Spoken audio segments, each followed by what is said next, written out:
जोहार नमस्कार। खबरें जो रहती हैं चर्चा में, खबरें जिस पर बातें होती रहती हैं, कुछ नवीनतम ताजा खास खबरों में से कुछ खबरों पर आइए नजर डालते हैं।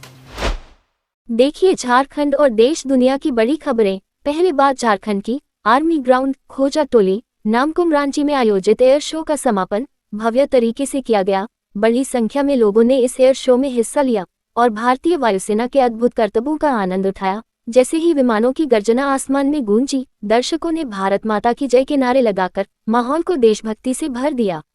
मुख्यमंत्री हेमंत सोरेन अपने प्रतिनिधिमंडल के साथ इन दिनों विदेश दौरे पर है। शनिवार से शुरू हुए विदेश दौरे का पहला पड़ाव यूरोप का बार्सिलोना शहर रहा, जहां विश्व प्रसिद्ध सागरदा फैमिलिया चर्च का मुख्यमंत्री ने दौरा किया। इस दौरान मुख्यमंत्री के साथ एक उच्च स्तरीय प्रतिनिधिमंडल भी मौजूद रहा। पश्चिम सिंहभूम जिले के बंदगांव प्रखंड के अंचल कार्यालय में सोमवार को अचानक एक सांप के घुस गया। इससे वहां अफरा तफरी मच गई। कार्यालय में मौजूद अधिकारियों और कर्मचारियों के बीच दहशत का माहौल बन गया। पहले भी कई बार कार्यालय परिसर में सांप देखे जा चुके हैं। जमशेदपुर के एमजीएम थाना क्षेत्र के बालीगुमा में करनी सेना के राष्ट्रीय उपाध्यक्ष विनय सिंह की रविवार की रात गोली मारकर हत्या कर दी गई थी। इस मामले में करनी सेना के वरिष्ठ नेता हरि सिंह राजपूत ने पुलिस प्रशासन को 48 घंटे का अल्टीमेटम दिया है दोषियों की गिरफ्तारी के लिए। झारखंड के सरायकेला खरसावां जिले के उपायुक्त रविशंकर शुक्ला को सोमवार को प्रधानमंत्री नरेंद्र मोदी ने prime minister award for excellence in public administration 2024 से सम्मानित किया। सिविल सर्विस डे के अवसर पर नई दिल्ली स्थित विज्ञान भवन में आयोजित एक विशेष कार्यक्रम में प्रधानमंत्री ने श्री शुक्ला को यह अवार्ड प्रदान किया।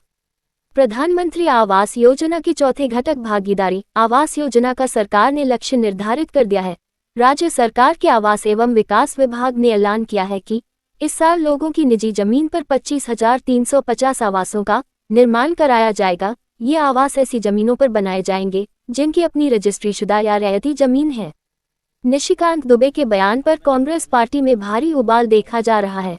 रविवार को कांग्रेस विधायक सह झारखंड के स्वास्थ्य मंत्री डॉक्टर इरफान अंसारी ने जामताड़ा स्थित अपने आवासीय कार्यालय पर प्रेस वार्ता का आयोजन कर सांसद निशिकांत दुबे के बयान की कड़ी निंदा की।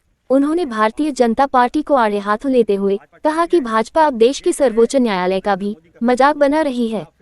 केंद्रीय गृह सचिव गोविंद मोहन 25 अप्रैल को झारखंड के दौरे पर आएंगे। वे रांची में आला अधिकारियों के साथ बैठक करेंगे। इस दौरान गृह सचिव मादक पदार्थों के अवैध व्यापार को रोकने के लिए किए गए विशेष कार्य या पहल सहित अन्य बिंदुओं पर चर्चा करेंगे।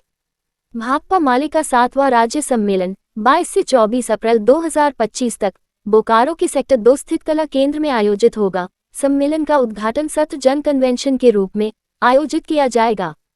दुमका जिले में बड़ा हादसा हो गया, जहां जिले के मूल्यांकन केंद्र में बोर्ड परीक्षा की कॉपियों में आग लग गई। मिली जानकारी के अनुसार जैक बोर्ड द्वारा ली गई मैट्रिक परीक्षा की लगभग 800-900 कॉपियां मूल्यांकन केंद्र में जल गई हैं। झारखंड के बिजली उपभोक्ताओं को बड़ा झटका लग सकता है। दरअसल राज्य में 30 अप्रैल से नए बिजली टैरिफ की घोषणा कर दी जाएगी, जिसके बाद 1 मई से बिजली की दर 1 रुपये प्रति यूनिट बढ़ा दी जाएगी। झारखंड में पुलिस निरीक्षकों को जल्द ही प्रमोशन का तोहफा मिल सकता है। जल्द ही निरीक्षकों को डीएसपी के पद पर प्रोन्नति दी जा सकती है। राज्य सरकार ने प्रोन्नति से भरे जाने वाले डीएसपी के स्वीकृत पदों की संख्या 167 से बढ़ाकर 194 कर दी है।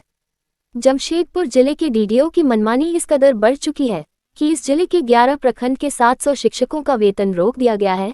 इस मुद्दे पर शिक्षकों का एक प्रतिनिधिमंडल जिला शिक्षा अधीक्षक से मिला। जिला शिक्षा अधीक्षक से मिली हुई जानकारी के अनुसार वित्त विभाग से ऐसा कोई पत्र नहीं जिसमें 700 शिक्षकों के वेतन रोकने या वेतन में कटौती का कोई पत्र आया हो, मगर डीडीओ अपने आप को सबसे ऊपर समझकर सभी के वेतन पर रोक लगाए हुए हैं। शिक्षक परेशान है कि वेतन विभिन्न प्रकार के अति आवश्यक कामों, किसी के बच्चे का नामांकन, किसी का आयकर भरना, तो किसी के अन्य जरूरी काम में सबसे आवश्यक है। देखना है सरकार ऐसे बेलगाम डीडीओ पर कैसी कार्रवाई करते हैं।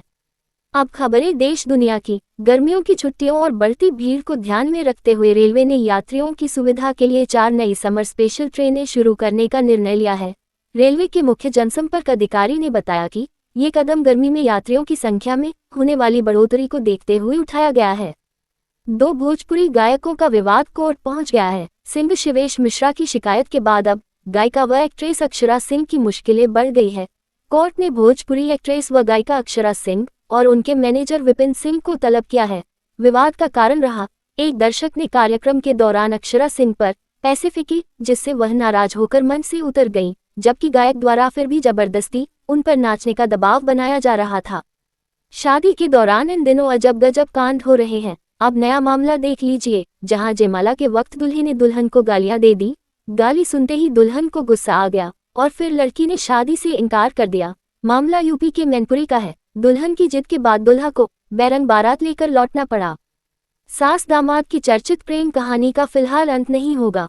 पुलिस वालों की मौजूदगी में परिजन समझा कर थक गए, लेकिन सास अनीता देवी अब भी अपने दामाद के ही प्यार में ही खोई हुई है। अनीता देवी ने साफ कह दिया है कि राहुल ही उसका अब सब कुछ है, वो उसी के साथ जिंदगी बिताएगी। हालांकि अनीता देवी का पति जितेंद्र अब भी अपनी पत्नी को साथ रखने को तैयार है। अलीगढ़ में अनीता देवी की बेटी की शादी 16 अप्रैल को तय हुई थी, लेकिन शादी के 9 दिन पहले वो अपने होने वाले दामाद के साथ फरार हो गई। महिला कांस्टेबल ने अनीता देवी को बहुत समझाया, मगर अनीता का कहना है कि उसके पति ने उससे बहुत प्रताड़ित किया है, इसलिए वह अब वापस नहीं लौटना चाहती। साउथ सुपरस्टार धनुष की बहुप्रतीक्षित फिल्म इडली कढ़ाई एक अप्रत्याशित हादसे की वजह से चर्चा में आ गई है। मिली जानकारी के अनुसार फिल्म के शूटिंग सेट पर अचानक भीषण आग लग गई, जिससे पूरा सेट जलकर राख हो गया। तो कैसी लगी आपको हमारी ये खबर, ये हमें कमेंट बॉक्स में लिखकर ज़रूर से बताएं। और ऐसे ही नवीनतम ताज़ा अपडेट्स, खास खबरों से रूबरू बने रहने के लिए बने रहें हमारे संग। कैमरा के पीछे से मेरा सहयोग कर रहे अजय महतो, आनंद चौहान और युगल किशोर भगत के साथ मैं विजय दत्त पिंटू रांची।